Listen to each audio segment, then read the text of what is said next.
Hello दोस्तों, स्वागत है आपका पढ़ाई में स्टडी में। मैं रोहित कुमार आप सभी को कक्षा 10 का पाठ 3 जीव विज्ञान का परिवहन पढ़ाएंगे। पाठ 3 जीव विज्ञान का परिवहन। आज पढ़ेंगे परिवहन। परिवहन परिवहन क्या होता है इसके बारे में समझेंगे। परिवहन, आइए समझते हैं बारी बारी से। परिवहन क्या है तो लिखेंगे पहले परिवहन क्या है। परिवहन परिवहन क्या है। परिवहन क्या है। परिवहन क्या है। परिवहन क्या है पहले पढ़ेंगे। परिवहन क्या है समझिए अच्छा से। परिवहन तो उपयोग समझिए। परिवहन उपयोगी पदार्थों को उसके मूल स्रोत से लिखेंगे। उस उपयोगी पदार्थों को उपयोगी पदार्थों को उपयोगी पदार्थों को उपयोगी पदार्थों को उनके मूल स्रोत से उपयोगी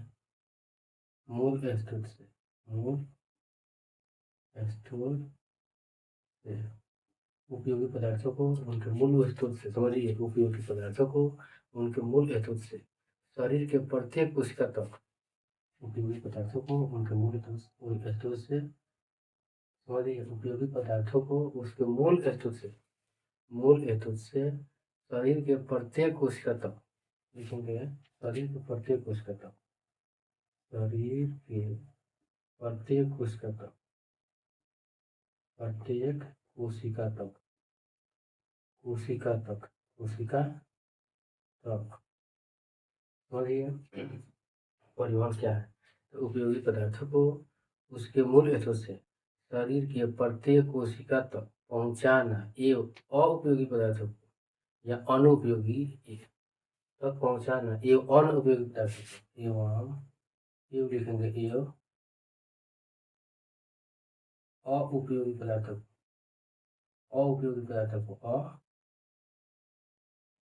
अउपयोगी अउपयोगी पदार्थों को अउपयोगी पदार्थों को शरीर से बाहर निकालना शरीर से बाहर निकालना बाहर निकालना परिवहन कहलाता है। परिवहन कहलाता है समझिए अच्छा से। अब समझिए परिवहन क्या है तो उपयोगी पदार्थों को उसके मूल स्रोत से शरीर के प्रत्येक कोशिकाओं तक पहुंचाना तथा अन्य उपयोगी पदार्थों को शरीर से बाहर निकालना परिवहन कहलाता है। परिवहन कहलाता है। जैसे पेड़ पौधे में परिवहन होता है, जीव जंतु में परिवहन होता है। तो पहले पढ़ेंगे पेड़ पौधे में परिवहन। समझिए परिवहन जितने भी कोशिका होता है, मानव हो गया, जीव जंतु, सब में क्या होता है परिवहन। तो जैसे में पेड़ पौधे में परिवहन जैविक फलों के मदद से होता है। पहले यही पढ़ रहे हैं भी यही परीक्षा की दृष्टि से है कि जाइलम और फ्लोएम में परिवहन देखेंगे। पेड़ पौधा में परिवहन देखेंगे। पेड़ पौधा में परिवहन पेड़ पौधा में परिवहन पेड़ पौधा में परिवहन परिवहन जाइलम के फलों के माध्यम से जाइलम एवं फ्लोएम के माध्यम से फ्लोएम के माध्यम से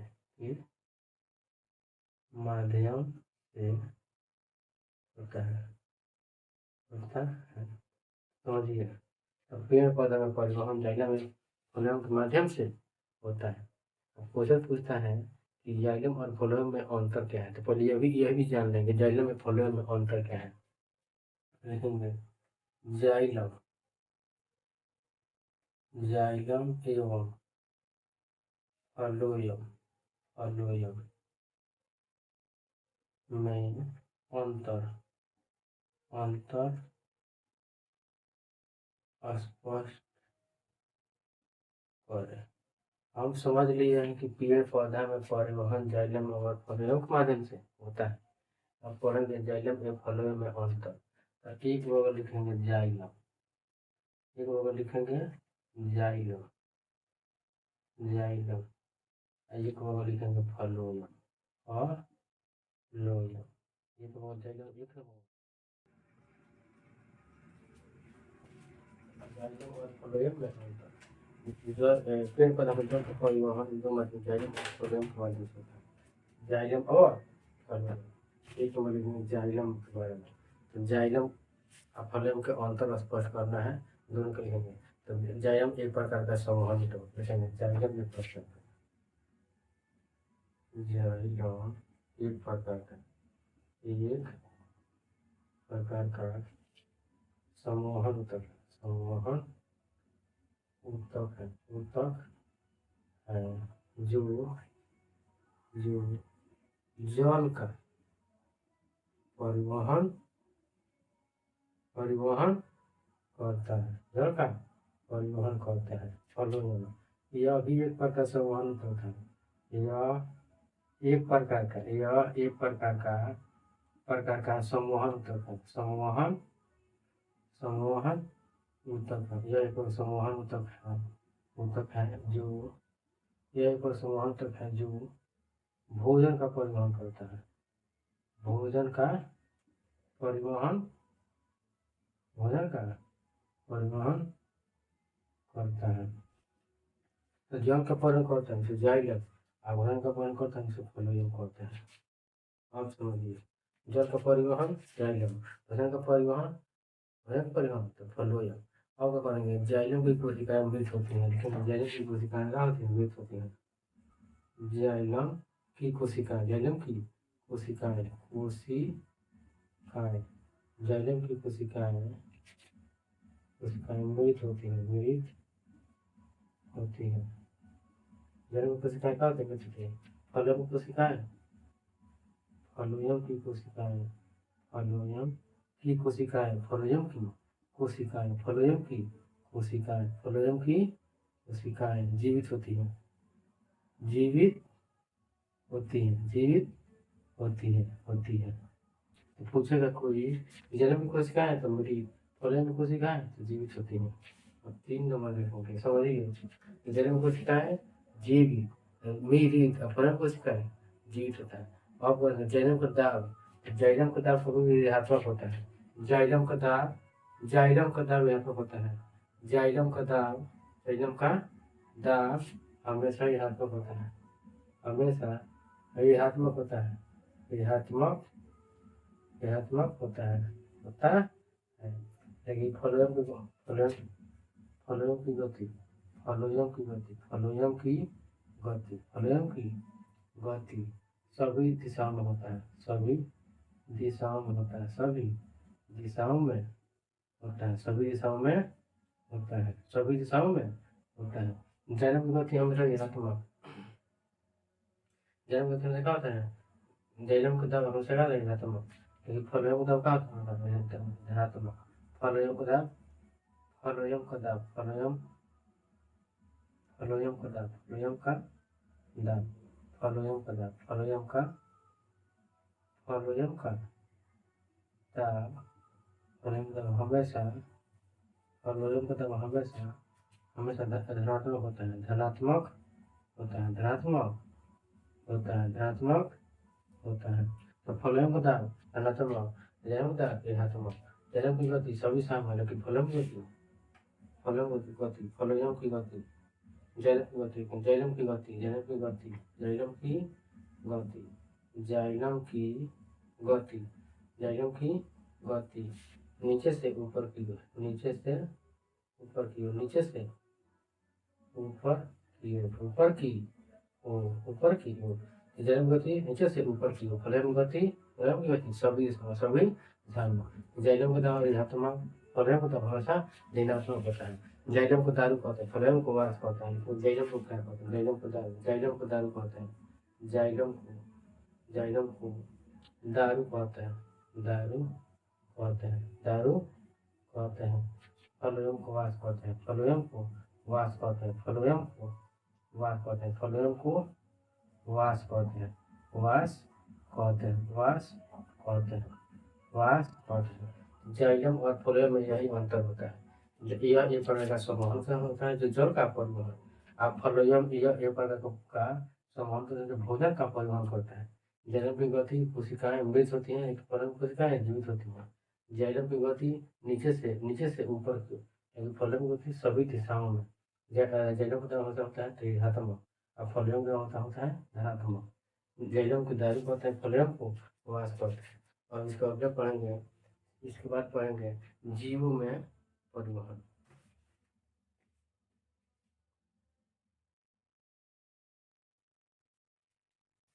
अब पढ़ेंगे जंतुओं में परिवहन। जंतुओं में परिवहन, जंतुओं में परिवहन, जंतुओं में परिवहन, जंतुओं में, जंतुओं में परिवहन, जंतुओं में परिवहन, जंतुओं में परिवहन। तो जंतुओं में परिवहन रक्त के माध्यम से होता है। किसके माध्यम से? रक्त के माध्यम से। तो जंतुओं में परिवहन रक्त के माध्यम से होता है। समझना चाहिए, रक्त के माध्यम से होता है, रक्त के माध्यम से। तो जंतुओं में परिवहन किसके माध्यम से होता है? तो रक्त के माध्यम से। कोई पूछेगा कि जंतुओं में परिवहन किसके माध्यम से होता है? तो रक्त के माध्यम से। अब थोड़ा सा रक्त के बारे में जानते हैं। रक्त क्या है? रक्त, रक्त, रक्त में क्या होता है? ब्लड। क्या कहते हैं? ब्लड। रक्त क्या है? समझेंगे। ब्लड, रक्त क्या है? ब्लड। तो समझिए, रक्त एक प्रकार का संयोजित है। रक्त क्या है? देखेंगे रक्त क्या है। रक्त क्या है? यह एक प्रकार तरल संयोजित है। यह तरल संयोजित है। तरल संयोजी ऊतक है।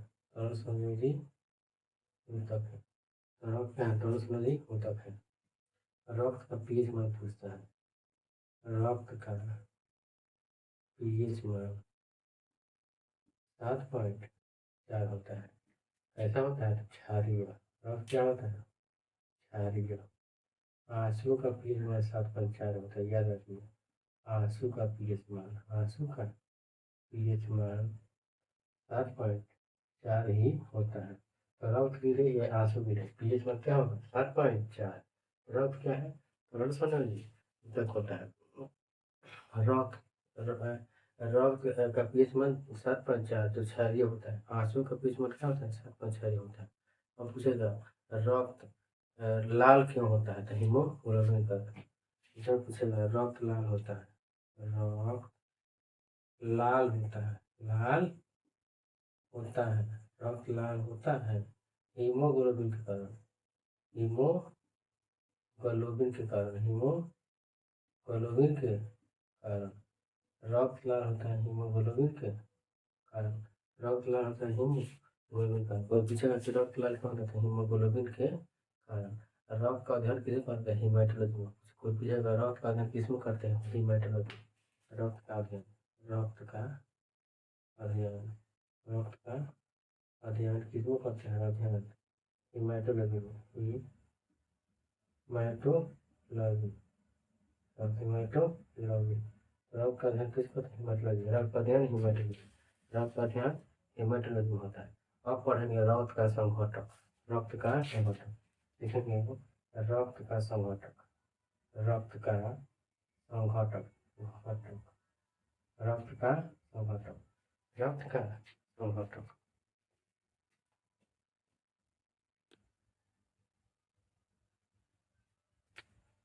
रक्त का संघटक पढ़ेंगे, रक्त का संघटक, रक्त का संघटक। इसका देखिए रक्त का संघटक कितने भागों में बांटा गया है? 3 भाग में।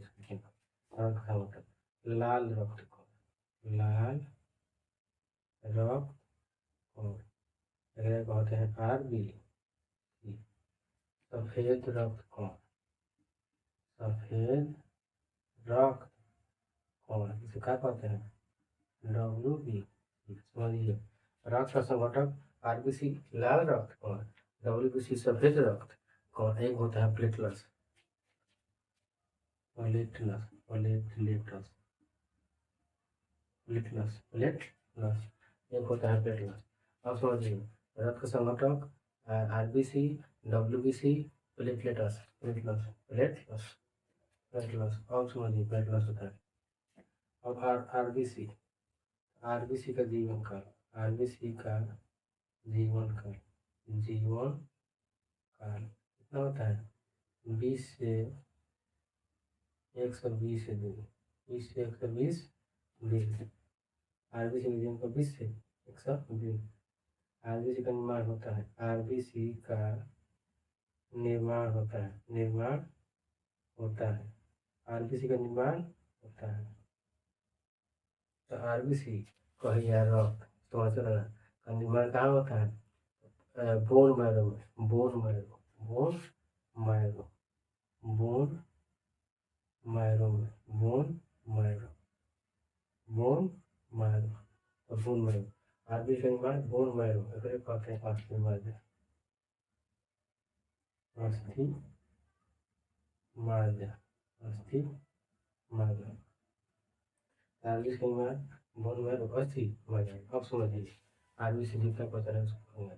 अब आगे कोई आरबीसी का कार्य क्या है तो पूरे शरीर में ऑक्सीजन का पहुंचाना। आरबीसी का कार्य, आरबीसी का कार्य, आरबीसी का कार्य, कार्य पूरे शरीर में ऑक्सीजन पहुंचाना, पूरे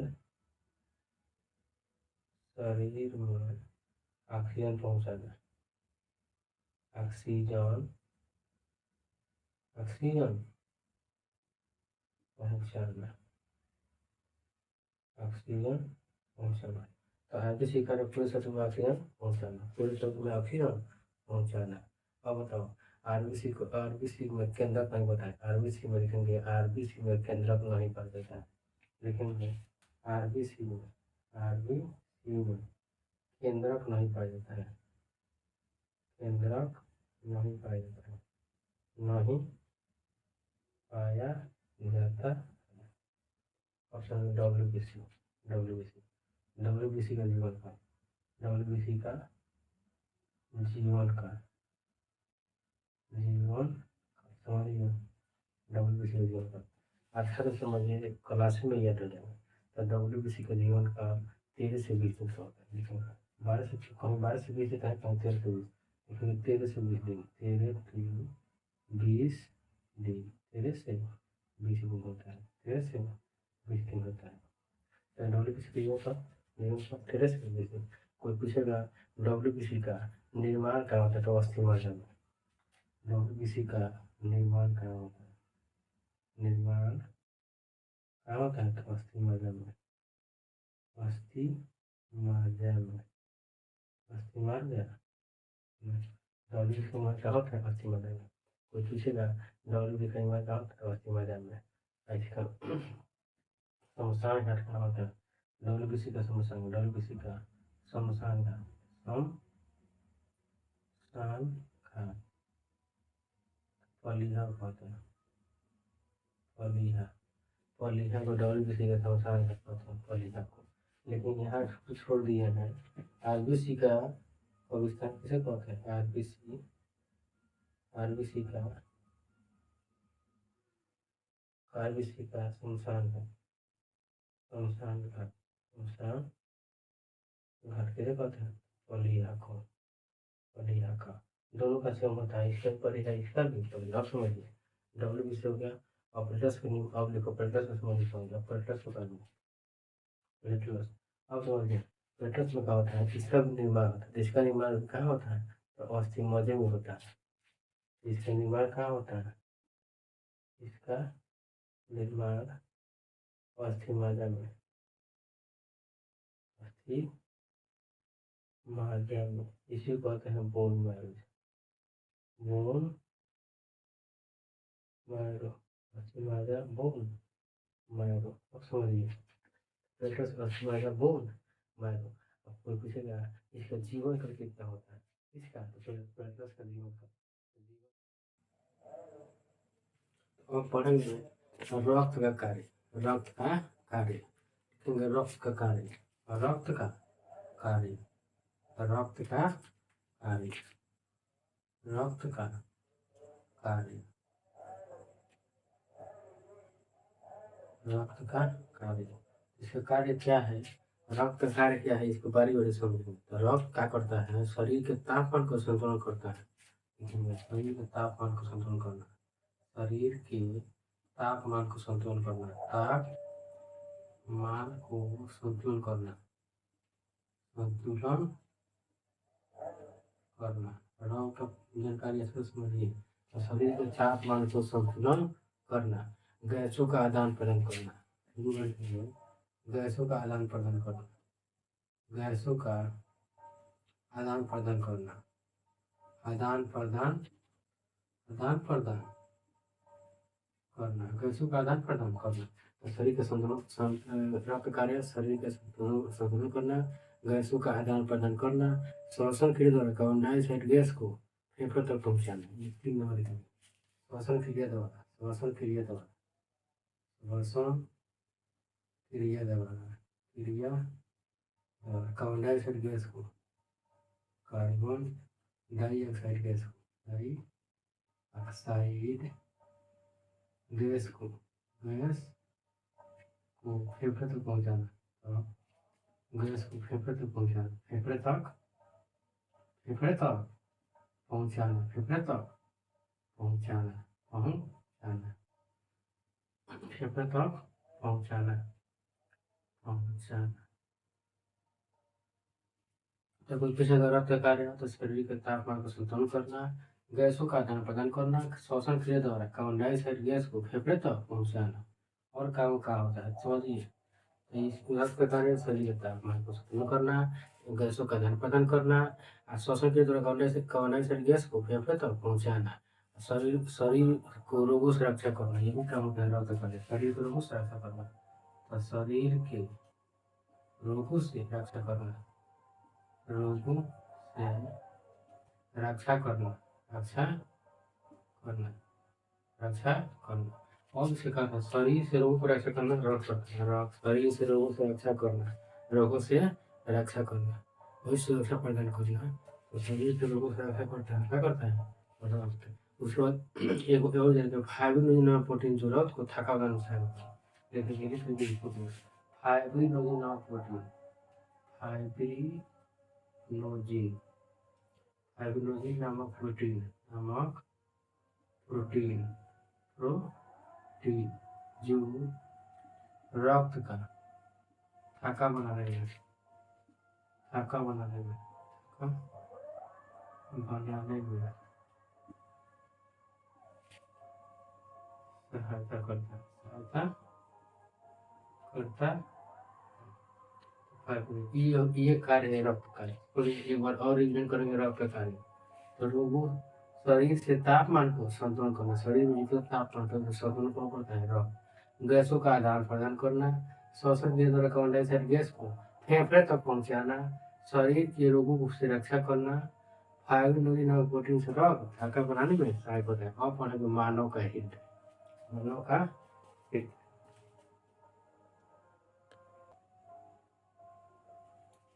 मानव का हृदय, पढ़ेंगे मानव का हृदय, मानव का हृदय, मानव का हृदय, मानव का हृदय। तो मानव का हृदय क्या करता है, ये क्या कार्य है, इसके समझ जितना क्वेश्चन पूछेगा सब बताएंगे। तो समझिए मानव का हृदय यह पंप की तरह कार्य करता है। लिखेंगे मानव का हृदय यह पंप की तरह, पंप की तरह कार्य करता है, कार्य करता है। कौन, मानव का हृदय। मानव के हृदय का वजन कितना होता है, मानव का हृदय वजन 3 से बढ़, ये भी लिखेंगे मानव का हृदय का वजन, मानव का हृदय का वजन, मानव का हृदय का वजन, हृदय का वजन 300 ग्राम होता है, 300। मानव के हृदय वजन 300 ग्राम, मानव के हृदय वजन 300 ग्राम होता है। मानव के हृदय में 4 चैम्बर होता है, ये लिखिए मानव के हृदय में 4 चैम्बर होता है।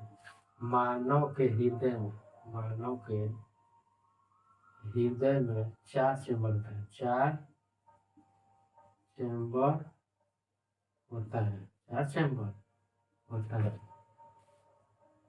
बायां नील, बायां अलीन, बायां अलीन, दायां नील, दायां नील, दायां अलीन, बायां नील, बायां अलीन, दाया नीले दाया आली। मानव हृदय में कितने चैम्बर? अब देखिए पूछता है कि मानव हृदय में कितने चैम्बर? 4 चैम्बर। बाया नीले बाया आलीन, दाया नीले दाया आलीन। लेकिन और कोई पूछेगा कि बताओ कि मानव का रक्त का शुद्धिकरण किसमें होता है? तो बाया नीले बाया आलीन, ये भी याद रखना। तो ये मानव का हृदय का कितना होता है? 3 जगह। अब पढ़ेंगे मानव 1 मिनट में हृदय में कितना होता है? मानव का 1 मिनट में हृदय, मानव का 1 मिनट में हृदय है। मानव के 1 मिनट में, 1 मिनट में हृदय धड़कन कितना होता है? हृदय धड़कन कितना होता है? कितना होता है? 72 बार। कितना बार? 72 बार। तो मानव के में कितना मानव के 1 मिनट में हृदय कितना होता है? 72 बार। मानव के 1 मिनट में हृदय धड़कन कितना होता है? 72 बार। मानव के 1 मिनट में हृदय धड़कन कितना होता है? तो 72 बार होता है। 1 मिनट कितना होता है बताओ? यह समझिए, मानव का हृदय यह कहाँ स्थित है? मानव का हृदय यह समझिए, मानव का हृदय कितना होता है? 3 जगह है। तो मानव का हृदय कहाँ स्थित होता है? यह स्थित होता है कहाँ? तो फेफड़े के बॉक्स गुहा के फेफड़े के बॉक्स गुहा के फेफड़े के बॉक्स गुहा फेफड़े के दोनों दोनों और दोनों फेफड़े के बीच होता है। तो मानव का हृदय बॉक्स गुहा के दोनों फेफड़े के बीच होता है। मानव का हृदय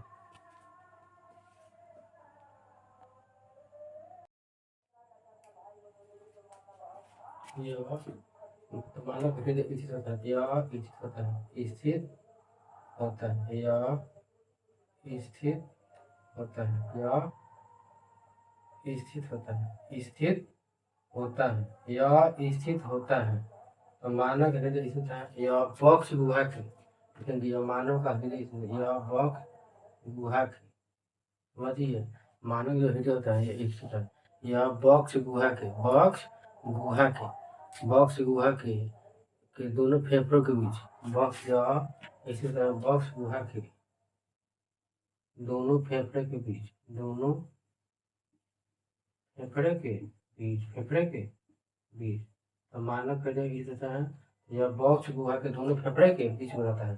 तो मानव का पूछेगा कि मानव का हृदय कहाँ स्थित होता है? तो बॉक्स गुहा के दोनों फेफड़ों के बीच, बॉक्स गुहा के दोनों फेफड़े के बीच मानव का हृदय स्थित है। और पूछेगा कि यह किस झील से घिरा होता है? तो ये लिखेंगे मानव का हृदय किस झील से घिरा होता है। जो बार बार परीक्षा में पूछा है लिखित तौर पर कि मानव का हृदय हृदय किस झील से घिरा होता है, समझिए। तो मानव जो हृदय होता है या दोहरी झील से घिरा होता है, पेरिकार्डियम दोनों में घिरा होता है, या दूसरी झील से घिरा होता है, या दूसरी झील से घिरा होता है, दोहरी झील लिखोगे, या दोहरी झील से घिरा होता है, दोहरी झील से घिरा होता है, झील से घिरा होता है, घिरा होता है, या दोहरी झील से घिरा होता है, जिसे पेरिकार्डियो द्रव कहते हैं, जिसे पेरिकार्डियो द्रव, पेरिकार्डियो द्रव कहते हैं, पेरिकार्डियो द्रव, पेरिकार्डियो द्रव कहते हैं, पेरिकार्डियो द्रव कहते हैं। तो मानव का हृदय किस झील से घिरा था? पेरिकार्डियो द्रव। एक बार और अच्छा समझेंगे मानव का हृदय। तो मानव का हृदय का वजन काम करता है तो पंप की तरह काम करता है। अगर पंप काम करना बंद कर दे तो हार्ट अटैक आएगा, मर जाएगा। तो मानव का हृदय पंप की तरह काम करता है। मानव का हृदय वजन 300 ग्राम होता है। मानव के हृदय में 4 चैम्बर, बाया नीले बाया आलिंद, दाया नीले दाया आलिंद। मानव के 1 मिनट में हृदय धड़कन कितना बार होता है? तो 72 बार। यह स्थित होता है बॉक्स गुहा के दोनों फेफड़ों के बीच, या बॉक्स गुहा के दोनों फेफड़ों के बीच होता है, या दोहरी झील से घिरा होता है, जिसे पेरिकार्डियो द्रव कहते हैं, समझिए। और मानव का हृदय एक और ध्यान से समझेगा, मानव का हृदय यहाँ समझेंगे, मानव का हृदय में 2 तरह का रक्त रहता है। मानव के हृदय में 2 तरह का रक्त रहता है। मानव के हृदय में 2 तरह का रक्त होता है, 2 तरह का। मानव के हृदय में 2 तरह का रक्त रहता है। एक होता है अशुद्ध रक्त, अशुद्ध रक्त, एक होता है शुद्ध रक्त, एक होता है शुद्ध रक्त, शुद्ध रक्त, समझिए। मानव हृदय में दोनों प्रकार का रक्त आता है, एक अशुद्ध रक्त, एक शुद्ध रक्त। अब समझिए, अशुद्ध रक्त को हृदय में लाता है कौन? तस्वीर है, ये याद रखना है, इम्पोर्टेंट क्वेश्चन है परीक्षा के विषय। तो अशुद्ध रक्त को, अशुद्ध रक्त को, अशुद्ध रक्त को हृदय में लाता है, लाता है सीरा होगा सीरा। अब समझिए जितना भी हमारे शरीर में अशुद्ध रक्त है उसको हृदय में कौन लाता है, तो सीरा। और शुद्ध रक्त को विभिन्न भागों में कौन भरता है, तो हम लिखेंगे शुद्ध रक्त को, शुद्ध रक्त को, शुद्ध रक्त को विभिन्न भागों में, विभिन्न भागों में भेजता है, भेजता है। तो धमनी, धमनी। और क्वेश्चन पूछेगा बताइए कि मानव का अशुद्ध रक्त कहाँ होता है, तो सिरा में। अशुद्ध रक्त सिरा में, मानव का अशुद्ध रक्त सिरा में, शुद्ध रक्त धमनी में, शुद्ध रक्त धमनी में। मानव का अशुद्ध रक्त सिरा, शुद्ध रक्त धमनी, मानव का शुद्ध रक्त सिरा, शुद्ध रक्त कहाँ होता है, धमनी में। ये याद रखना है। और समझिए मानव का हृदय में दो तरह का रक्त होता है, अशुद्ध रक्त, शुद्ध रक्त। अशुद्ध रक्त को हृदय में लाता है सिरा, और सिरा क्या करता है कि अशुद्ध रक्त को शुद्धिकरण करके विभिन्न भागों में भेजता है। कौन भेजता है, धमनी। कौन भेजता है, धमनी। और एक और बात समझिए, मानव का ब्लड प्रेशर कितना होता है, ध्यान देंगे। मानव का ब्लड प्रेशर, मानव का ब्लड प्रेशर, ब्लड प्रेशर कितना होता है, प्रेशर। मानव का ब्लड प्रेशर कितना होता है, ब्लड प्रेशर कितना होता है, प्रेशर। ब्लड प्रेशर कितना होता है, 120/80। अब क्वेश्चन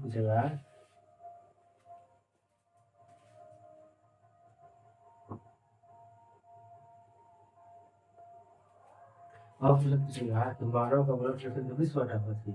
अब पूछेगा मानव का रक्त दाब किससे मापा जाता है, रक्त दाब किससे मापा जाता है, किससे मापा जाता है, मापा जाता है।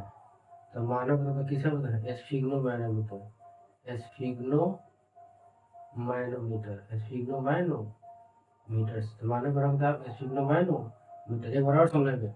मानव का हृदय, इसका मतलब कितना होता है, 300 ग्राम। मानव का हृदय पंप की तरह काम करता है, मानव का हृदय पंप की तरह काम करता है। मानव हृदय में 4 चेम्बर, बायां नीले बायां आलिंग, दायां नीले दायां आलिंग। मानव के 1 मिनट में हृदय कौन 72 बार। वह स्थित बॉक्स गुहा के दोनों फेफड़ों के बीच होता है। मानव हृदय का हिस्सा तो बॉक्स गुहा के दोनों फेफड़ों के बीच होता है। पूछेगा यह दोहरी झिल्ली से घिरा जिसे क्या कहते हैं, पेरिकार्डियम कहते हैं। मानव हृदय में 2 तरह का रक्त है, एक होता है अशुद्ध रक्त, एक होता है शुद्ध रक्त। तो अशुद्ध रक्त को पूरे शरीर से अशुद्ध रक्त को हृदय में लाता है सीरा, और सीरा से शुद्धिकरण करके विभिन्न भागों में कौन भेजता है, धमनी। मानव का ब्लड प्रेशर 120/80। शुद्ध रक्त कहाँ होता है, मानव का रक्त दाब किससे पता है, एस्फिग्नोमैनोमीटर। अब एक और लसिका क्या है, लसिका। यह भी रक्त का ही प्रकार है, लसिका। लसिका, लसिका क्या है, लसिका क्या है, लसिका क्या है, समझिए लसिका क्या है। एकदम एक भी टॉपिक नहीं सुना होगा, अच्छा से पढ़ना है। लसिका क्या था, यह गाढ़ा, यह समझिए, यह गाढ़ा तरल पदार्थ है। यह भी गाढ़ा रक्त की तरह यह भी गाढ़ा तरल पदार्थ है, जिसका रंग प्लाज्मा के जैसा होता है। लिखेंगे यह गाढ़ा तरल पदार्थ है, गाढ़ा, यह गाढ़ा तरल पदार्थ है, तरल पदार्थ है जो, समझिए लसिका। यह गाढ़ा तरल पदार्थ है, तरल पदार्थ है जिसका रंग प्लाज्मा जैसा होता है, जिसका रंग जो है जो जिसका रंग प्लाज्मा जैसा होता है, प्लाज्मा के जैसा होता है, प्लाज्मा के जैसा होता है, समझिए ऐसा होता है। तो यह तरल पदार्थ, समझिए लसिका क्या है, तो यह तरल पदार्थ है जिसका रंग प्लाज्मा के जैसा होता है, प्लाज्मा के जैसा होता है, जिसमें प्रोटीन काफी कम मात्रा में पाते हैं। ये समझिए लसिका है, इसमें प्रोटीन काफी कम मात्रा में पाते हैं। देखिए इसमें प्रोटीन काफी कम मात्रा में पाते हैं, इसमें प्रोटीन काफी कम मात्रा में पाया जाता है, प्रोटीन काफी कम मात्रा में पाया जाता है, काफी कम मात्रा में पाया जाता है, काफी कम मात्रा में पाया जाता है। तो लसिका क्या है, यह गाढ़ा तरल पदार्थ है जिसका रंग प्लाज्मा के जैसा होता है, जिसे प्रोटीन काफी कम मात्रा में पाया जाता है। लसिका में कम मात्रा में पाया जाता है, जबकि WBC की मात्रा अधिक होता है, याद रखना, जबकि WBC की मात्रा अधिक होता है, जबकि WBC की मात्रा अधिक होता है, जबकि WBC की मात्रा अधिक होता है, WBC की मात्रा अधिक होता है, अधिक होता है, WBC की मात्रा अधिक होता है। एक बार और समझिए, लसिका क्या है? तो यह गाढ़ा तरल पदार्थ है जिसका रंग प्लाज्मा के जैसा होता है। यह प्रोटीन की काफी कम मात्रा में पाया जाता है, जबकि WBC की मात्रा अधिक WBC की मात्रा अधिक पाया जाता है। इसलिए WBC की जो मात्रा अधिक होगा तो रोगों से रक्षा करता है। और पढ़ेंगे इसका कार्य, इसका क्या कार्य है। देखो एक नंबर, यह घाव को भरने में सहायता करता है। यह घाव को भरने में सहायता करता है। यह घाव को भरने में सहायता करता है, यह घाव को भरने में सहायता करता है। कौन? लसिका। यह घाव को भरने में सहायता करता है। ऊतक कोशिका को नम करता है। जितने भी सभी ऊतक कोशिका है उसको नम करता है। देखिए ऊतक कोशिका को नम करता है, ऊतक कोशिका को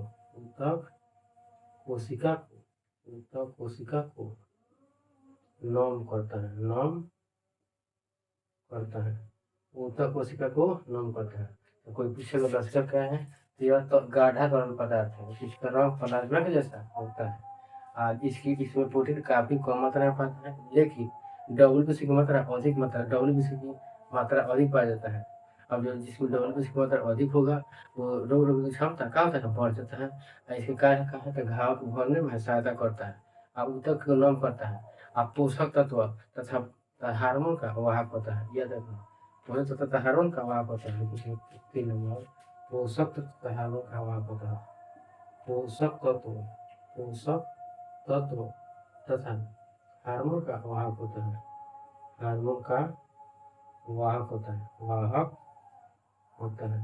पोषक तथा हार्मोन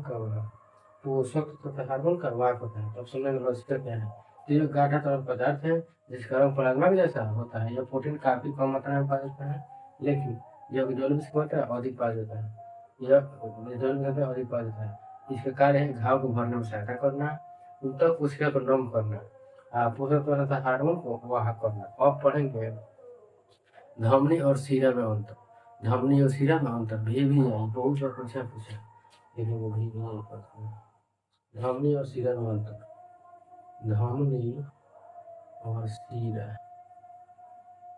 और शिरा में अंतर, धमनी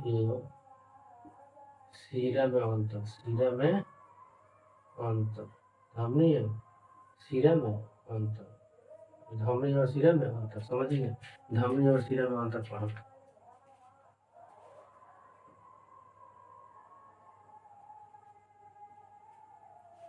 धमनी और शिरा में अंतर, धमनी में शुद्ध रक्त होता है, धमनी में शुद्ध रक्त होता है,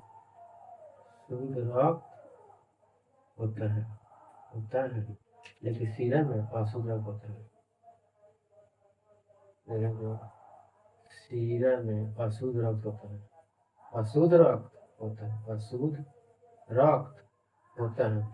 शिरा में अशुद्ध रक्त होता है। समझिए, तो अभी बताया यहाँ शुद्ध रक्त को विभिन्न भागों में कौन रहता है? धमनी। अशुद्ध रक्त को शरीर के विभिन्न भागों से लाता है कौन है? तो शिरा। तो समझिए, तो धमनी शुद्ध रक्त होता है लेकिन शिरा में अशुद्ध रक्त होता है। धमनी के रक्त का प्रभाव तेज गति से होता है, धमनी जो है इसका रक्त प्रभाव तेज गति से होता है, लेकिन धमनी का रक्त प्रभाव होती है, धमनी के रक्त के प्रभाव की गति तेज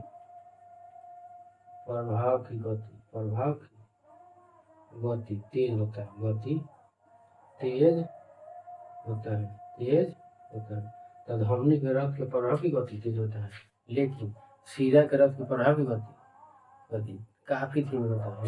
शिरा का प्रभाव धीमी होता है, शिरा के रक्त के प्रभाव की गति धीमा होता है, शिरा के रक्त के प्रभाव की गति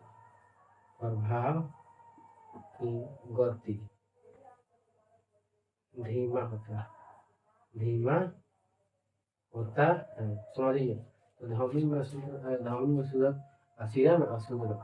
धमनी के रक्त का प्रभाव क्या होता है? तेज गति से होता है, लेकिन शिरा रक्त का प्रभाव धीमा गति से होता है, आप समझिए, धमनी का रंग कैसा होता है? तो लाल।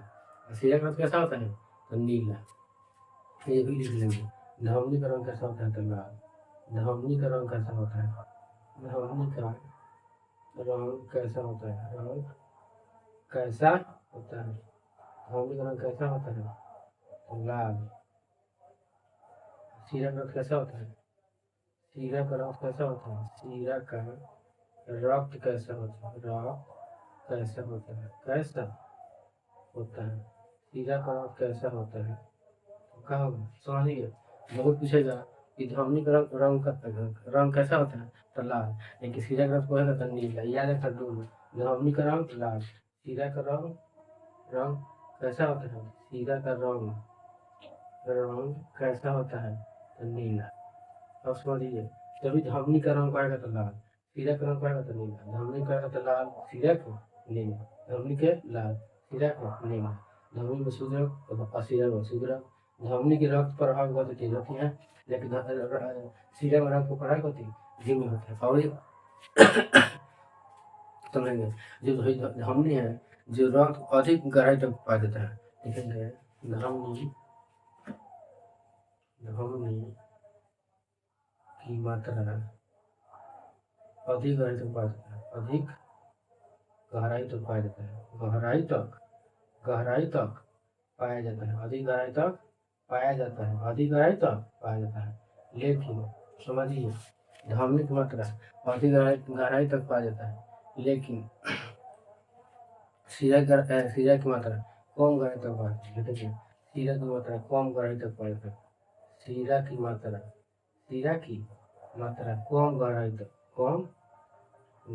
तक पाया जाता है। समझिए, पाया जाता है। धमनी की मात्रा है ना, अधिक गहराई तक, लेकिन शीरा की मात्रा कम गहराई तक पाया जाता है। अब समझेंगे कि धमनी हृदय की शरीर के विभिन्न अंगों को रक्त लेता है। धमनी क्या करता है? शरीर के विभिन्न अंगों को रक्त ले जाता है। लिखेंगे, ये भी लिख लेंगे कि धमनी हृदय से शरीर के विभिन्न अंगों को रक्त ले जाता है। लेकिन धमनी हृदय से रक्त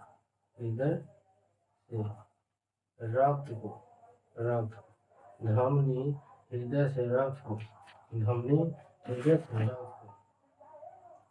विभिन्न भागों तक पहुंचाता है। मानव हृदय करता है कि मानव धमनी हृदय से रक्त को विभिन्न भागों तक, मतलब पूरे संपूर्ण शरीर तक धमनी क्या करता है? पहुंचाता है। लेकिन शीरा क्या करता है? शरीर के विभिन्न अंगों से हृदय की ओर रक्त को लेता है। शरीर के विभिन्न अंगों से अशुद्ध रक्त को हृदय की ओर लाता है। लेकिन शीरा हृदय में संपूर्ण शरीर से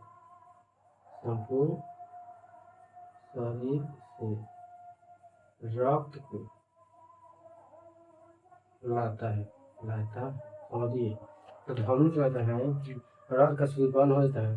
विभिन्न भागों में कौन रहता है? धमनी। शीरा और संपूर्ण शरीर से रक्त को लाता है। समझ गए? अब समझिए, इसके बाद अगला चैप्टर पढ़ेंगे, लेकिन ये इससे धमनी और शीरा में अंतर बहुत बार पूछ चुका है, इसलिए इसको अच्छा से समझ के अच्छा से शॉर्ट स्क्रीन ले लीजिएगा और इसको अपना नोट्स में लिख लीजिएगा। परीक्षा की दृष्टि से अति महत्वपूर्ण है। ये सब जानकारी आप लोगों को अच्छा लगा होगा। अगर अच्छा लगा तो चैनल को सब्सक्राइब कीजिए और लाइक कीजिए और अपने दोस्तों के साथ शेयर कीजिए।